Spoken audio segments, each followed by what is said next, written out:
Study tips are great, but they're just that, tips. They don't actually tell you how to study in a way that is genuinely meaningful. And one tip that I come across a lot on Study Talk, on StudyTube, amongst my friends, is to study the most high impact content. And I tell you this all of the time. But I've never actually explained how you do this. And I've had so many questions that I think it's right that I make a video. Because identifying the highest impact content for you to be studying is the solution to being able to consistently get top grades, because you know that you are prioritising the most important content, the content that is most likely to come up, the content that is going to deliver you the highest marks. How are you going to identify it?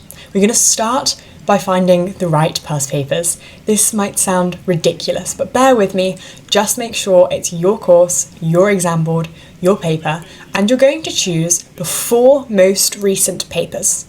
You're going to download them, no need to print them off or anything, but make sure you have the papers and the corresponding mark schemes. Then what you're going to do is you're going to get out a textbook, or you're going to have a look at the exam syllabus, and you're going to list all of the topics, all of sort of the key headers. This isn't like those tiny little subtopics. This is the main overarching topics.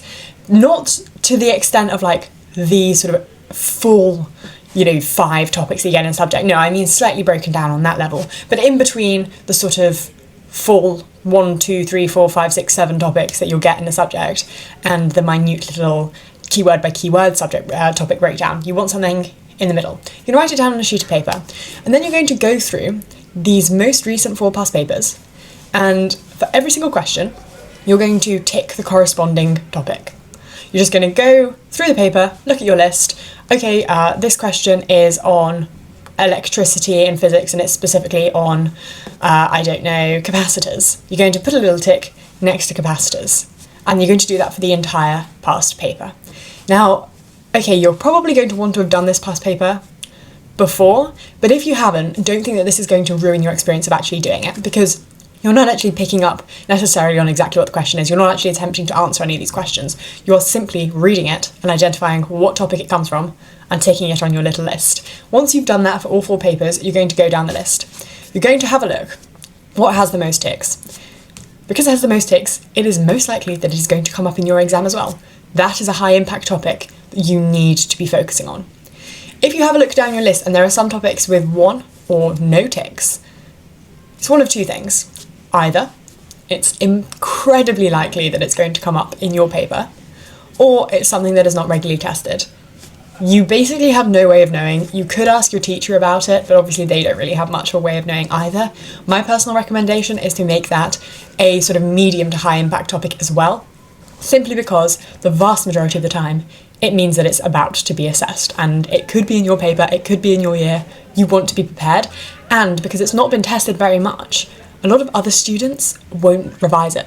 They'll only look at what's been in past papers and won't think about the fact that there actually are these additional things. That's why we made this list, not just listing what topics have appeared. We've actually listed all of the topics and selected which ones have appeared, so that you know that these are topics that are really likely to come up and you need to revise, and then you'll be one step ahead of everyone else. As you're going through these past papers as well, you should be noting the mark weightings.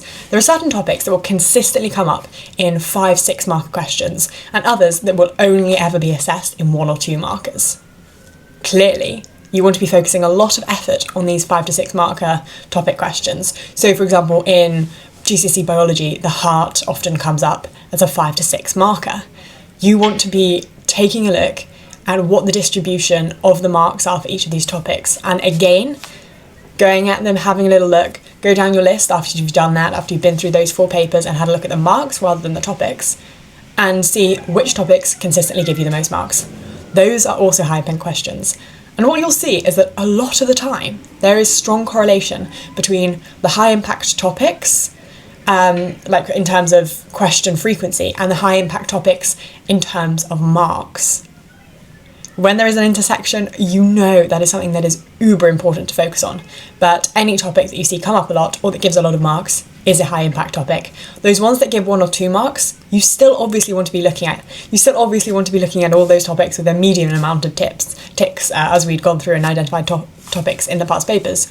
but they don't necessarily have to be at the forefront of your mind so much as these other ones, these high impact topics that we've just identified. And you should know a little bit about yourself. What problems do you consistently get wrong?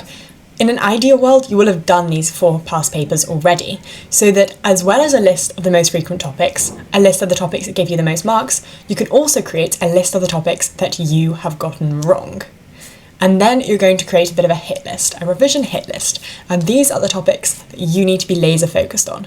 And they come from the top 5 topics that are frequently assessed, the top 5 topics that give you the most marks, and the top 5 topics that you get wrong. You might find that there's some overlap here. That's brilliant, because then you know that that is a super important topic for you to be focused on and put that right at the top of your list. But otherwise, you've got 15 topics. 15 topics for you to be really, really very focused on.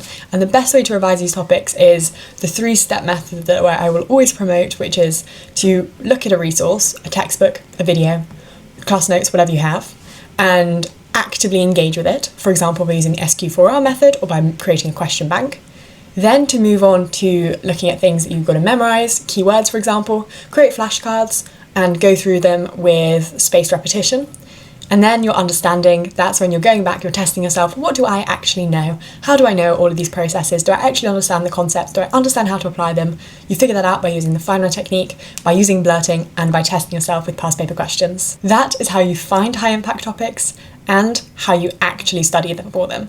I really hope this has helped. If you do have any further questions, do let me know in the comments, and I'll see you in the next video. And also do let me know whether there are any specific videos that you do want me to create, because with exams coming up right now, I'm sure you have plenty of questions, whether they are subject specific, about certain revision strategies, or anything else. Do let me know.